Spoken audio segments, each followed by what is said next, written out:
로마서 강의 22번째 시간으로 로마서 11장, 지난 시간에 이어서 11장 13절에서 24절까지 말씀을 보겠습니다. 한 절씩 기도합니다.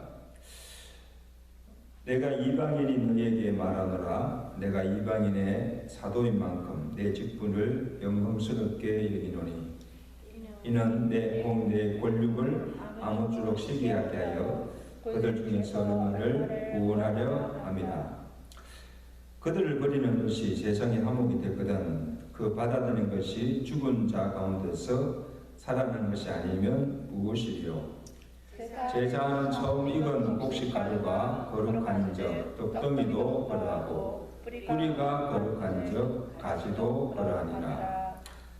또 한 가지 얼마가 꺾이었는데 돌감람나무인 내가 그들 중에 젖붙임이 되어 참 감람나무 뿌리에 진액을 함께 받는 자가 되었은즉 그 가지들을 향하여 자랑하지 말라. 자랑할지라도 네가 뿌리를 보존하는 것이 아니요 뿌리가 너를 보존하는 것이니라.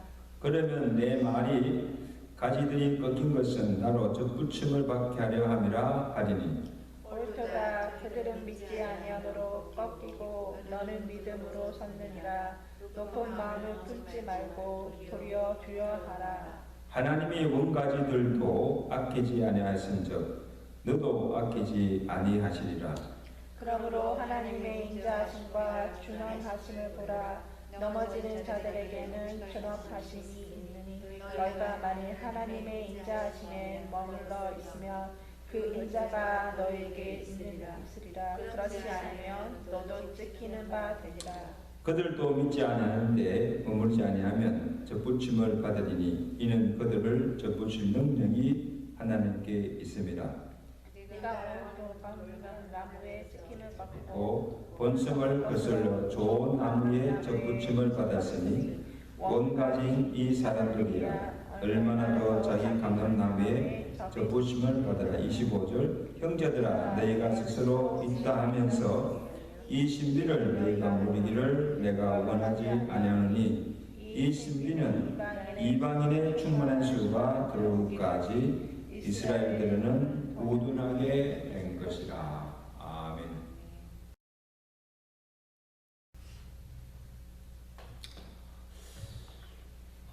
가장 먼저 복음을 받아들이고 믿어야 할 유대인들이 복음을 거절하고 믿지 않는 이유가 첫째는 뭐 때문이십니까?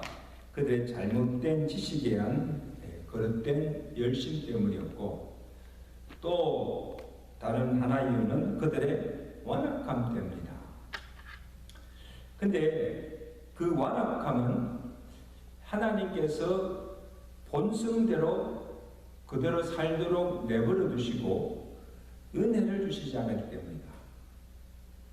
그래서 하나님이 저들에게 혼미한 심령과 보지 못할 눈과 듣지 못할 귀를 주셨기 때문이다. 그래서 그들이 보아도 보지 못하고 들어도 듣지 못하고 또 깨닫지 못함으로 아직 믿지 못하고 있다. 그 지난까지 그렇게 살펴왔어. 근데 오늘 본문에서 사도 바울은 그들이 믿지 못하고 있는 데는 또 다른 하나님의 구원의 섭리가 있다는 것입니다. 그 섭리가 무엇인가 하면 이방인들의 구원을 위해서. 본문이 11절을 보세요. 그들이 누군가 하면 유대인들이죠. 그들이 넘어지기까지 실족하였느냐? 그럴 수 없느니라. 유대인들이 넘어짐으로 구원이 누구에게? 이방인에게 이르러 이스라엘로 식이 나게 하려 합니다. 참 이상하죠? 자, 지금 유대인들이 예수를 믿지 않고 있는 것은 그의 잠시 실족하여 넘어진다는 거예요. 그렇지 완전히 버림받아 멸망당한 것이 아니라는 말씀이죠. 자, 그래서 이스라엘이 복음을 받아들이지 아니함으로 그들이 잠시 실족하여 넘어져 있는 동안에 그 복음이 누구에게로? 이방인에게로 가서 유대인들 대신이 이방인들이 믿고 구원을 얻게 되었다는 거죠. 이게 하나님의 섭리라는 거예요. 참 놀랍지요? 그래서 이스라엘의 넘어짐이, 이스라엘의 실패가, 이스라엘의 불신이 이방인들에게 도리어 구원의 풍성함을 가져오는 계기가 되었다는 거죠. 그래서 여러분 사도행전에 보시면 그 1장에서 9장까지는 이 복음이 예루살렘 중심으로 복음이 전파되어서 유대인들에게 전하여서 유대인들이 예루살렘 교회가 세워지고 그랬잖아요. 그 다음 10장부터는 유대인들의 핍박으로 그 복음이 예루살렘, 유대인을 벗어나서 사마리아와 여러 이방인 지역으로 퍼져나가서 이방인들이 그 복음을 듣고 믿음으로 이방인 지역의 교회가 세워지기 시작합니다. 그 이유는 뭔가 하면 이스라엘 사람들에게 복음을 전하려고 애를 쓰고 왔지만은 그들이 듣지 않고 거절하고 도리어 예수의 도, 복음을 전가하는 사도들을 그리스도인을 핍박하기 때문에 더 이상 거기서 복음을 전할 수가 없는 거예요. 그 사도행전 4장에 보십시오. 복음을 전하는 사도들을 이 유대인들이 붙잡아서 감금하고 그들을 위협합니다. 뭐라고 위협합니까? 우리가 이 사람들을 어떻게 할까? 사도들을 말하죠. 복음이 민간에 더 퍼지지 못하게 그들을 위협하여 다시는 예수의 이름으로 말하지도 말고 전하지도 말고 가르치지도 말고 위협하고 결박하였습니다. 누가? 바리새인들과 서기관들, 장로들과 이 유대인들이, 종교 지도자들이 복음을 전하는 사도들 다 붙잡아가지고는 협박하는 거예요. 다시는 예수 이름으로 말하지도 말고 전하지도 말고 만약에 전하기만 하면 죽이겠다는 거예요. 협박하는 거예요. 핍박하는 거죠. 그래서 사도행전 17장에 보면 그 핍박이 거기에 대한 스데반이 예수의 부활을 전가하다가 유대인들이 던진 돌에 맞아 죽습니다. 스데반이 순교하게 되죠. 그래서 이 스데반의 순교 이후에 핍박이 계속해서 심해지자 사도들과 그리스도들이 거기에 있지 못하고 이제 사방으로 흩어집니다. 그때부터 디오스포라가 시작합니다. 사방으로 흩어져 간 그곳에서 또 사도들이 그리스도인들이 뭡니까? 복음을 전하기 시작합니다. 누구에게? 자기들이 사는 이방 나라 지역의 이방인들에게. 자, 이 무렵에 하나님께서 바울을 이방인의 사도로 부르시고 그를 이방인의 구원을 위해서 이제 보내십니다. 바울과 바나바 두 사람을 안디옥 교회가 예루살렘 교회가 안수하여서 선교사로 보냅니다. 그래서 바울이 유대인들 앞에서 이렇게 증거합니다. 하나님의 말씀을 마땅히 먼저 너희에게 전할 것을 이르되 너희가 이것을 버리고 영생 얻음에 합당치 않은 자로 자처하기로 우리가 이방인들에게로 가거나. 자, 그래서 복음의 시작은 어디서부터 시작합니까? 복음의 시작은 예루살렘부터 시작되어 있습니다. 예루살렘부터 복음이 전거되어서 유대인들의 구원이 시작되었죠. 그래서 순서적으로 보면 제일 먼저 복음을 영접하고 믿을 사람이 유대인들입니다. 그러나 그들이 복음을 거절하고 영접치 아니함으로 핍박함으로 도리어 핍박함으로 그 복음이 이스라엘 밖에 있는 언약의 백성이 아닌 이방인에게까지 전하여져서 이방인들이 구원의 복을 받게 됩니다. 그래서 이방 사람들이 사도들이 전하는 복음을 듣고 구원을 받게 된 것은 하나님께서 영원부터 가지고 계셨던 구원 계획과 아브라함에게 주셨던 너로 말미암아 땅의 모든 족속이 구원의 복을 받게 하시겠다는 그 언약이 성취된 것입니다. 자, 그런 의미에서 복음의 원시조 뿌리는 유대인에게 있다는 것이죠. 이거 기억하셔야 돼요. 자, 그래서 유대인들보다도 우리가 먼저 구원받았다고 해서 결코 자랑해서도 안 되고 우리가 높은 마음을 품어서도 안 되는, 우리가 유대인들보다 잘났어 그런 것도 아니에요. 유대인들이 예수를 십자가에 죽이고 복음을 거절하고 핍박하였다고 해서 그들에게 전혀 구원 얻을 소망이 없다고 그들을 무시하거나 또한 적대시해서는 안 된다는 것입니다. 하나님께서 그들을 완전히 버리신 것이 아니고 여전히 그들은 하나님께서 택하신 선민인 것을 우리가 기억해야 됩니다. 세 가지 비유를 들어서 그 사실을 증명하고 있는데, 첫째는 하나님께 드리는 제물을 비유하고 있습니다. 16절 보실까요? 자, 제사하는 처음 익은 곡식가루가 거룩한 적 떡덩이도 거룩하다. 여러분, 민수기 15장 19절에 이하에 보면 하나님께서 처음 익은 곡식의 열매를 하나님께 드리라고 명합니다. 첫 것은 하나님 것이니까 첫 열매를 하나님께 드리라, 그렇게 명령하십니다. 그 처음 익은 열매로 하나님께 제사를 드리고 나면 그 다음으로 거두어 드리는 곡식은 하나님께 드릴 필요가 없습니다. 왜? 첫 번째 드린 떡이 하나님께 거룩하게 드려졌기 때문입니다. 그러니까 나머지 떡도 몸에 거룩하다는 것이죠. 자, 그 다음에는 성전들에 심겨진 어린 나무 비유입니다. 뿌리가 거룩한 적 가지도 거룩하니라. 뿌리가 거룩한 적 가지도 거룩하니라. 자, 이 나무는 비록 작아도 성전뜰에 심어져 있으므로 크든 작든 그 뿌리가 거룩하니, 성전에 심겨진 그 뿌리가 거룩하니 나무도 잎도 가지도 다 거룩하다. 그 다음에 또 하나의 비유가 뭔가 하면 감람나무 예를 들고 있습니다. 자, 17절 보세요.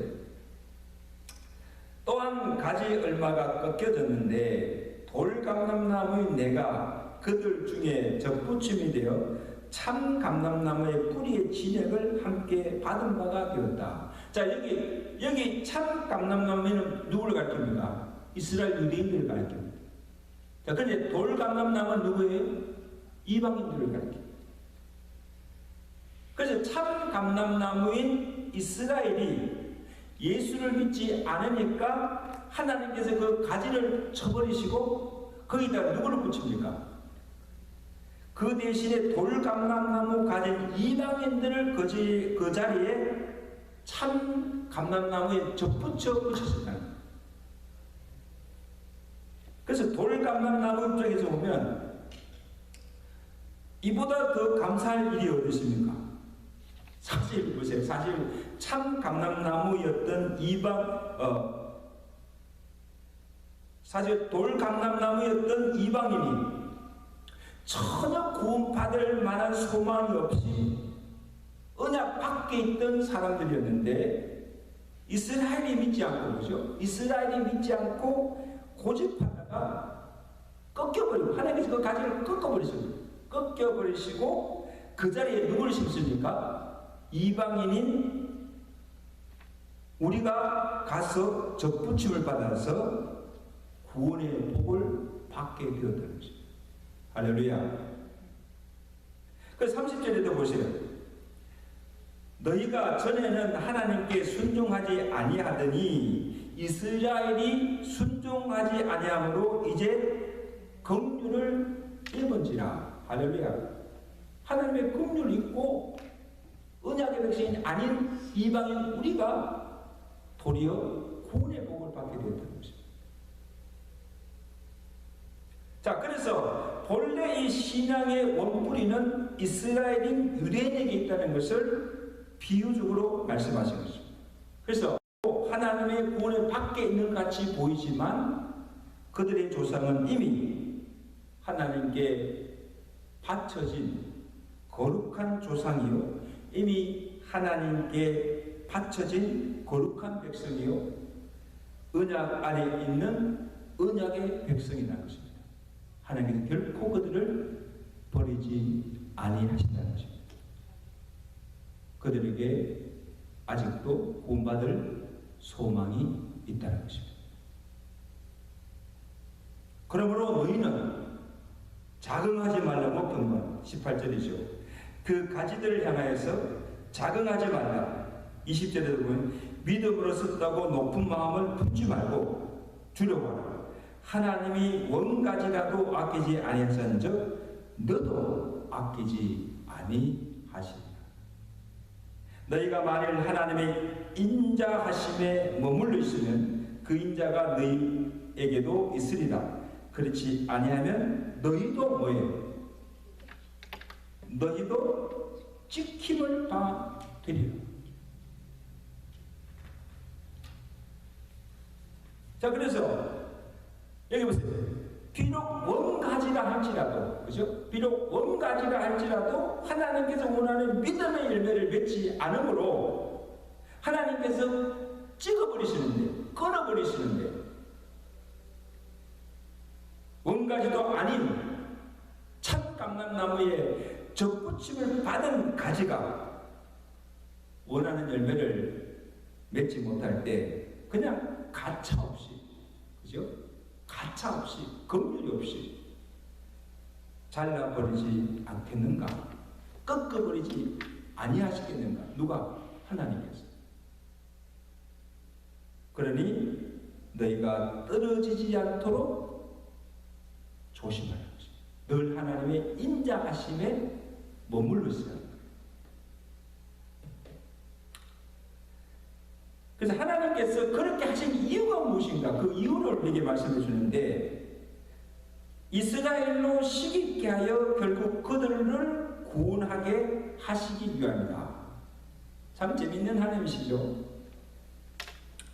14절에 보세요. 이는 내 권력을 아무쪼록 시기있게 하여 그들 중에서 얼마를 구원하려 함이라. 여러분, 여기 무엇을 시기하게 한다는 거예요? 하나님께서 유대인들을 무엇을 시기하게 만드는 것입니까?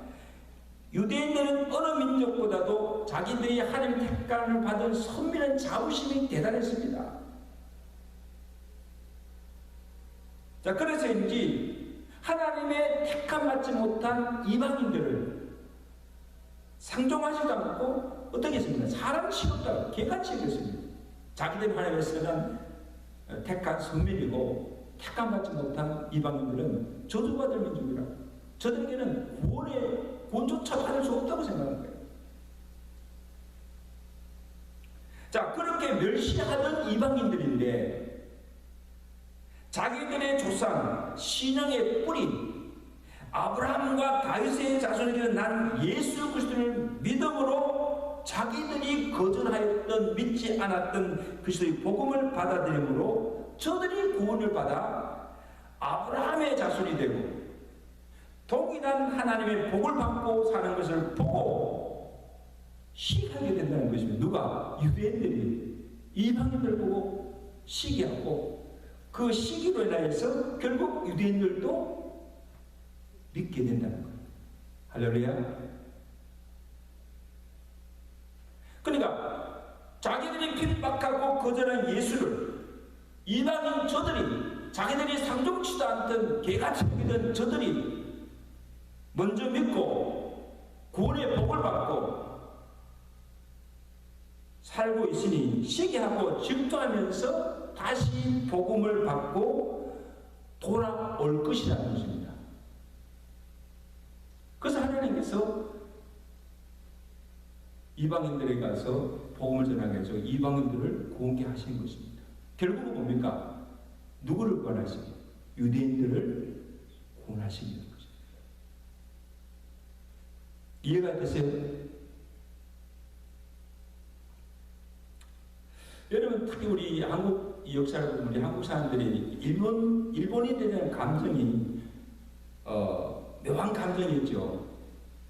이상하게 우리 여러분도 마찬가지예요. 내보다 어리니까 그거 다 일제시대 없었잖아요, 그죠? 실제 우리 일제시대고 어떻게 36년간 어떤 억압을 받았는지 일본 사람들 어떻게 했는지 우리는 잘 몰라요. 역사는 들어서 알지 실제 겪지 않았잖아요. 그렇지만 우리도 나 자신도 지금 일본에 대해서는 아주 그냥 감정이 안 좋아요. 그래서 이전에 봤던 좋지 않은 그 반일 감정 때문인지 몰라도 무조건 일본에게 이겨야 돼요. 그죠? 무조건 일본하고 뭐 하면 운동을 하든 뭐도 하든 무조건 일본한테는 이겨요. 다른 나라는 저더라도 괜찮아요. 그래서 운동 시합에서도 단날 지는 것은 괜찮은데 일본에게 지는 것은 기분이 좋지 않아요. 특히 축구가 축구 같은 건요. 일본한테 치고 나면요 그냥 왠지 기분이 안 좋아. 이기면요 다른 나라 이긴 것보다 몇 배 더 좋아. 이상하죠? 근데 어떤 분은요 한국이 이토록 경제 성장을 이룬 것은 일본 덕이 많다는 거예요. 어느 부분은 인정이 나요. 이전에 일본에게 받았던 그 서름과 복수심에 어떻게 하든 일본보다 더 잘 살아야겠다는, 일본을 이겨야 되겠다는, 일본을 잡아야 되겠다는 시기심이 발동해서 오늘의 부와 성장을 이뤘다고 말하는 그런 사람도 있습니다. 말이 되죠? 어떻게든지 우리가 일본보다 더 잘 살아야 된다. 우리는 이렇게 억압하고 사람 취급하지 않는데 어떻게든지 보란듯이 우리나라가 다 강성해지고 막 잘 살아가지고 일본 사람들 코를 납작하게 됐다는 이런 시기심 발동해서 이런 경제 성장을 이뤘다는 거예요. 여러분, 이 복음의 영향력도 바로 이와 같아요.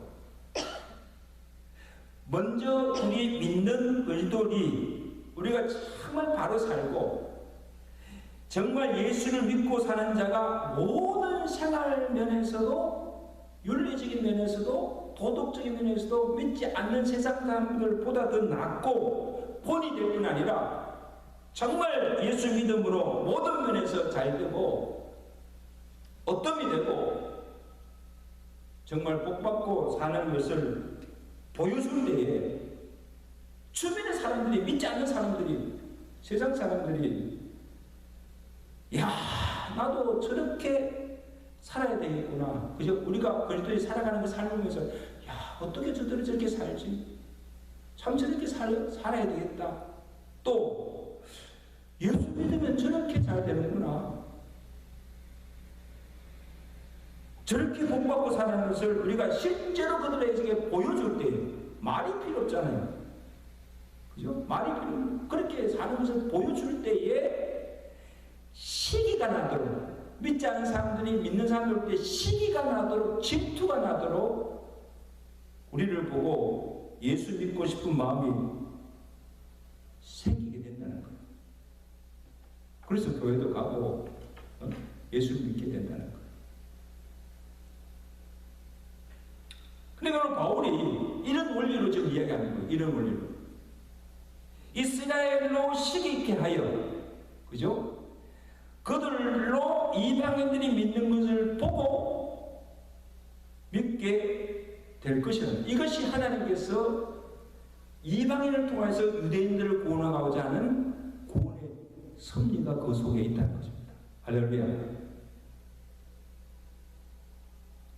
그래서 이스라엘이 복음을 받아들이고 주께로 돌아오는 날 더 영광스럽고 일어나여 온 세상이 더 충만한 하나님의 복을 얻게 될 것이라는 것입니다.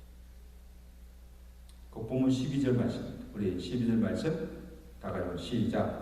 그들의 넘어짐이 유대인들이죠. 세상의 풍성함이 되며 그들의 실패가 이방인의 풍성함이 되거든 하물며 그들의 충만하며 15절에도 그들을 버리는 것이 세상의 화목이 되었거든 그 받아들이는 것이 죽은 자 가운데서 살아난 것이 아니면 무엇이? 할렐루야. 자 보세요. 그러니까 이스라엘 유대인들이 믿지 않고 거역함으로 이방인들이 대신 복음을 듣고 믿음으로 구원의 복을 받았다면 택한 이스라엘이 유대인들이 예수를 믿고 하나님께로 돌아오는 걸 통해서 이 세상이 얼마나 더 놀란 하나님의 복을 받겠으며 하나님의 영광이 충만하지 않겠느냐. 이스라엘이 버림받은 결과가 하나님과 원수되었던 세상 사람들이 하나님과 화목하게 되는 계기가 되었다면 이제 그들이 이스라엘이 예수를 믿고 돌아오는 날에는 세상이 얼마나 더 하나님과 화목하며 얼마나 더 큰 기쁨이 있겠는가 하는 것입니다. 아멘. 이제는 이방인들뿐 아니라 온 유대가 온 유대인들이 하나님을 믿고 하나님께로 돌아오게 됩니다. 마치 죽은 이들이 다시 살아나는 것 같은 큰 기쁨을 온 세상이 누리게 될 것임을 말씀하고 있습니다. 자, 이것이 바울이 자기 민족 유대인들에게 가졌던 기대요 구원의 소망이었습니다. 아직 예수를 믿지 않고 있는 우리 가족이나 또 우리 이웃들, 나아가서 북한 동포들을 바라보는 우리의 시각이 오늘 바울이 유대 자기 동족 유대 민족을 바라봤던 시각으로 바라보시기를 바랍니다. 아직도 저들에게 구원의 소망이 있다는 것입니다. 아직도 하나님께서 저들을 버리지 않으시고 포기하지 아니하셨다는 것입니다.